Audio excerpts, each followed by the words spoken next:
Hey everyone, this is Mark Treichel with another episode of With Flying Colors. This is a super short take. As I mentioned in a recent podcast, I'm going to be doing some short topics here between now and the end of the year.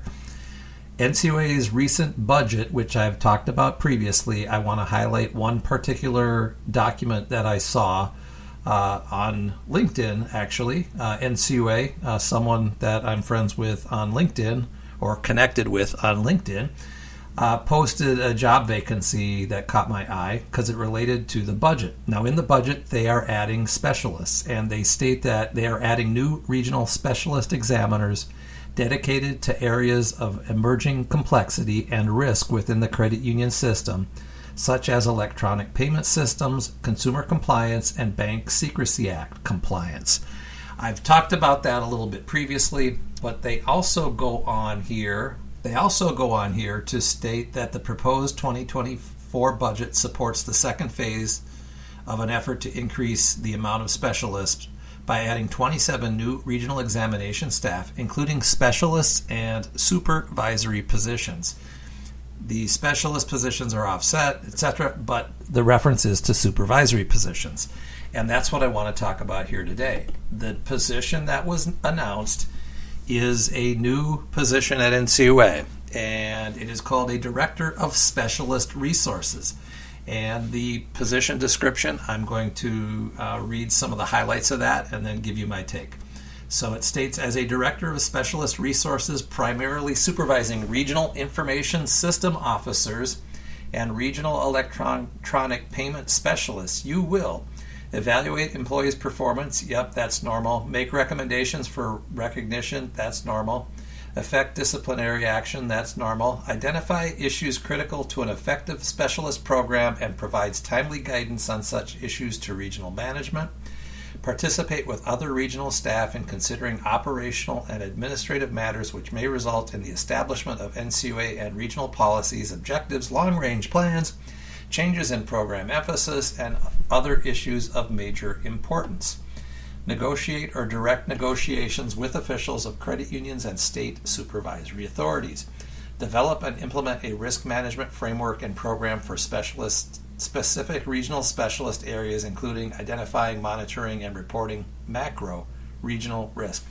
Represent the regional director before internal and external stakeholders on subjects related to areas of expertise. Contribute to the formulation of NCUA policy by serving as an advisor. Complete specialist feedback forms for each. Supervise specialties and other specialty areas as needed. The structure of specialists within NCUA is the specialists are higher graded. They have, until this announcement came out, they've reported to the Director of Special Actions. So when you are in an exam and you have your normal chain of command, so you have the examiner in charge who reports to a supervisory examiner. By the way, if you appeal informally or formally appeal, that's the process you would follow, that chain of command. The examiner in charge who writes your final report, issues report, uploads the report to NCUA, and meets with you and or your board of directors, depending on your camel code. The supervisory examiner who reports to the associate regional director of program. Now, the current structure is if specialists participate, they're higher graded, which creates some issues with who has more clout on the exam, because even though the EIC is in charge, the higher graded person says, hey, you need this in a document resolution, and then disappears and goes off to their next contact. That can create some challenges. One of the other challenges NCUA had is these folks were reported to directors of special actions. Now, directors of special actions have problem case officers and they have specialists. That gives them a pretty heavy workload. And while directors of special actions are high performers, I believe NCUA has finally decided that they will separate the specialists from the director of special actions and house at least the regional information system officers and the regional electronic payment specialists under this new Director of Specialist Resources. Now, if you noted the last duty I mentioned, it stated that they could assign other specialty areas as needed. Now, I also noted in the announcement that it was only for two of the regions. It was for the Eastern region and the Southern region. I believe that when they announce these positions that they are going to give flexibility to the regions on how they want them structured. For example, maybe the Western region wants one of those disciplines to continue to be supervised by the Director of Special Actions. Maybe the other region wants capital market specialists to be included in this supervisory position. I believe they're going to allow the regional directors to splice and dice how this works. One thing I hope that they've resolved, I know that there was an issue that occurred when I was there in that I wanted my regional capital market specialists to be assigned credit unions and EIC cases, because when I was a regional director at the time, there were some cases that were mostly liquidity and net economic value related. So I wanted the EIC to be a capital market specialist. The capital market specialists at the time wanted the ability to do that out of their position description, and I wouldn't take it out because I was assigning cases to capital market specialists. I had heard that there was a recent situation where they were potentially reevaluating that it had moved out of the position description, so they were no longer able to do that.